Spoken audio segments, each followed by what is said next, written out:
Hello and welcome to the Demand Gen Pod. My name is Ryan.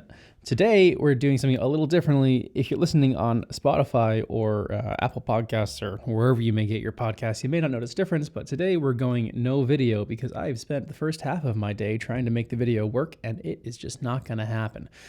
With that said, we're talking today about duplicate records and why you might have duplicate records and what you can be doing with them to either clean them up if you need to clean them up, and why you may not need to clean them up if you have them. So let's just start really quick with an example here. So if we have a CRM tool like Salesforce, okay, if you're using Salesforce, Salesforce allows for you to specify what you're going to use as a unique identifier for each record. And generally speaking, it's going to be the object ID.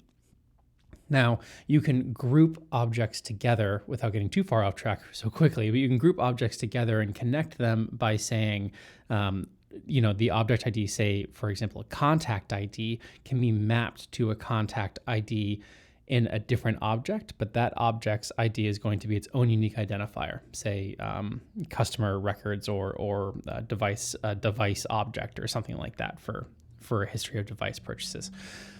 So what that means is that you could have multiple records, not only in multiple objects necessarily, but even multiple records within a single object. And I can give you two examples of why this might be the case. The first is, I guess they overlap a little bit, but the first is that you could have a parent and a child, and the parent could be purchasing something on behalf of the child and therefore be using their own email address, but it may not be for the parent, it may be for the child. This might happen in the medical industry. You might have, we work with a lot of med tech companies, and I think that one of the things that we see a lot is that you have a parent who might have a medical need and their child has the same need. And so a company might have a record for both the parent and the child. But the reality is that the parent is using their email address for both themselves and for the child. That creates a duplicate record, even though technically speaking, it's not a duplicate. They're two different people with the same email address. As far as a platform like Salesforce is concerned, it doesn't really care that you have different the same email address. What it really cares about is that they have two different, say, contact IDs. Okay, so you might have a family as an account and then multiple contacts going into that account, like a parent and a child, and those two individuals may have the same email address. All fine and dandy on a Salesforce side. What about when you start going over to email marketing now? So when you start getting over into the email marketing side, you start to run into problems really quickly where, and depending on which platform you're using, you may have to use email address as the unique identifier on the email tool, even though email address is not a unique identifier as far as Salesforce is concerned, which may be where your source of truth is and where all your data is coming from. So you go to do a sync, you sync records over, you have two records with the exact same email address, and they may get merged, or one of them may be just completely ignored and brought over into your email tool. An example of this is Eloqua, which is a tool that's made by Oracle. It's a pretty big, kind of like Fortune 500 kind of company level tool. It's pretty expensive, and we work in it all the time. And in Eloqua, the email address is the unique identifier. This is relevant because when you go to send an email and you need to send an email to a specific person where you have a duplicate record, you need to be able to make sure that you're specifying which record to send to. Do you send it to the parent or do you send it to the child? The second example where you might have duplicate records in Salesforce is going to be with, say, purchases. So you may have a new record for each purchase that happens. And this could be more relevant in a custom object in Salesforce, like, say, if you had a purchase history object. Okay, so you go and you make a purchase with a company, and then 6 months later, you make another purchase. Well, they might have a single contact record, but they might have multiple device records. And this is important, multiple purchase history records. So let's just say that you're purchasing some sort of medical device. This is important because if you are going to then email somebody about a particular purchase that they made, you need to be able to ensure that you're emailing them about the correct purchase. And if there's any relevant data with that purchase that you need to show, say in field merges, you need to be able to pull that over, and you need to know that you're pulling the right record over. If they've made 2 purchases and you have a record of 2 purchases, then you need to make sure that you have some sort of criteria defining which one is which. All of that aside, there are lots of different marketing tools for email marketing out there, and another one that lots of companies are using and starting to use more is Salesforce Marketing Cloud. And in Marketing Cloud, they handle a little bit differently. They require that you define what the unique identifier is for every single, let's call it like the database that you're pulling over. So every time that you pull over a new list of people into Marketing Cloud, you need to define what the unique identifier is for that group of people, okay? And so you could define that it's the contact ID, or you could define that it's the purchase history ID. So it doesn't really matter how many purchases that person may have made, or it doesn't matter how many contact records have the same email address. It will pull over every single one and will email every single one. Obviously, there's a catch there too, where you might not want to do that, right? You might not want to send a marketing email to somebody 10 times because they've made 10 purchases. You might just want to send them one email. And Marketing Cloud allows you to manage that too, where even if you are specifying the unique identifier is contact ID, let's say, you can still also specify to only send and dedupe on email or dedupe on ID. So entirely up to you. With that said, though, managing duplicates, those are kind of good duplicates, but you also have bad duplicates. And it's really important that you try to keep up on that stuff. And there are, I think, the biggest reason beyond things like data governance and just good cleansing and having a good, healthy database is also cost, because the vast majority of particularly larger, well, actually, it doesn't even matter. I mean, let's be honest. The vast majority of marketing tools that you have are done on a contact basis. They're paid out on a contact basis. So, you purchase ActiveCampaign to be able to have 1,000 contacts in there. You purchase Salesforce to be able to have so many thousands of records. You purchase Eloquent. You pay per record sometimes for each person that's in there. So you don't want to have a bunch of duplicate records. This goes beyond just email address, right? This could be different email addresses because somebody's filled out a form twice with 2 different email addresses, or multiple forms with multiple email addresses. Maybe they've moved, so they have a record with multiple physical addresses, or change their phone number. These are all things that you might get duplicate records over depending on how your data structure is set up. So managing those duplicates is really important for effective marketing because it helps maintain that data accuracy and improves the overall customer experience. I mean, it would look really bad if you're sending them an email with the wrong information from an address that they had 6 years ago, right?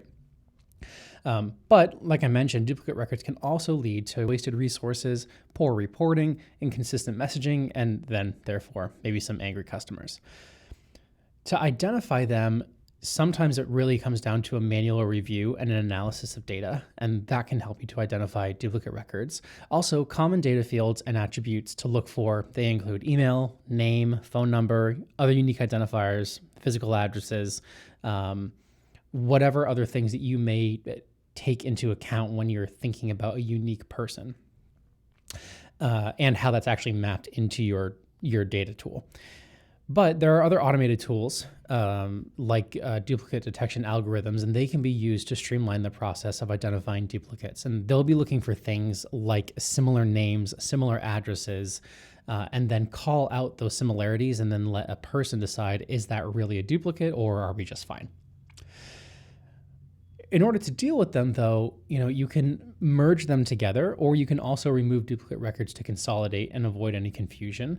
If you're not sure, you can also always follow up with the individual and say, hey, we have 2 addresses for you. We have 2 phone numbers for you. Which is the right one? And try to get a response. Although with a response rate, say like maybe 10%, 15%, that can be a time-consuming process, but certainly an option. But by merging those duplicates together, you can prioritize your data quality, retain the most complete and accurate information. And then you can also be communicating any changes to important teams like, say, sales. If marketing is managing this, sales can certainly also manage this too. Larger companies probably have data teams that are managing this on behalf of marketing and sales. But regular data audits and ongoing data validation processes are really important for maintaining data integrity over handling duplicates. And some ways that you can prevent this are implementing really strict data entry guidelines and protocols to minimize duplicates. You can leverage the automation tools like form validation and real-time duplicate checks to prevent a new record from being created. You can also regularly monitor data hygiene, updating records, and you can enforce some data governance policies that can prevent duplicate records from occurring, so that when data entry is happening, to make a duplication search part of that process to update records.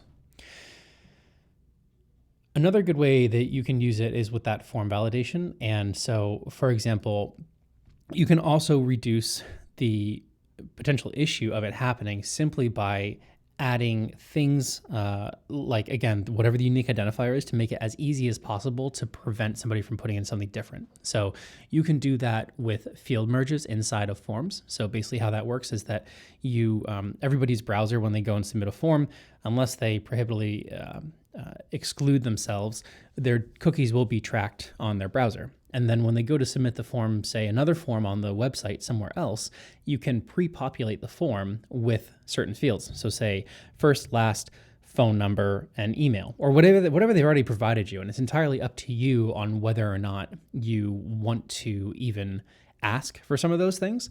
So, one of the nice things I think about the form side is that the other thing you can do is to have dynamic forms where they're asking only for data that you haven't gotten yet. So let's say on the first form, you only ask for email address. Email address will stick to as being the unique identifier. On the second form, you populate the email address and then you ask for first and last name. On the third form, you ask for first, last, and phone number and company, let's say, okay, if it's maybe B2B. So in this scenario, you're getting all of that data in progressive steps, but you can also pre-populate the data that you already have to reduce the chance of having some sort of dirty data being populated. And it also gives them the opportunity to fix something if it's wrong. Obviously with the exception of email address, which would be the unique identifier, but if they had spelt their name wrong and you're showing them their name as having been spelt wrong, they may correct it this time. And then you can make sure that in the processing side of the form, it's updating the form field submissions when something has changed. Okay, and normally you can do something like update the form field, the form data, as long as the new value is not blank. So as long as they've typed something in there, we're going to update it with whatever they put in again, even if it's the same thing. Some challenges that you can find here are obviously data in different formats and data quality variations and some data mapping complexities. We were on a call with a client just a couple of days ago, and we were just kind of kicking off a new client, and we said, well, we'd love to see all the data that you have access to, because as we go to build out marketing campaigns, we want to think about what data can we leverage in order to send campaigns. And the data team said, well, why don't you tell us what you want? And I said, well, I don't really know what I want if I don't know what I can have. So I can say, well, it'd be nice to have this, or it'd be nice to have that, but what if you have something else that I don't even know that you have? And they said, well, okay, well, the reason is that we have 3,000 fields. Oh, okay. So I don't want 3,000 fields. That doesn't do anybody any good. So I don't want to have to think about what are all 3,000 across is not very helpful in the grand scheme of things. So instead, sometimes the way that we want to go about that is to talk about what on a high level you might like to accomplish, and then work with a data science team for you as a marketer to say, I would like to accomplish this. It would be nice if we could accomplish that.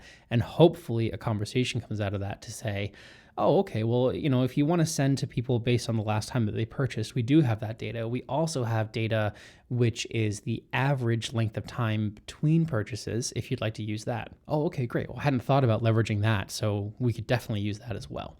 So conversations like that need to come out, and that is one of the big things with data mapping that can be kind of challenging, and then also why it's just so important to manage duplicates effectively.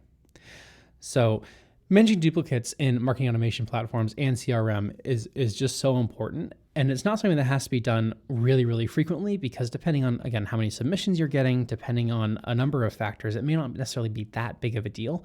But at the end of the day, it's important to know that the people who you have in your marketing list are active, ready to receive communications from you, and also willing. So all of those are really important. I hope that you've enjoyed our episode today, and I do hope that we see you next week, and maybe you'll actually see me if you do watch this on YouTube. Sorry about that, and catch you soon.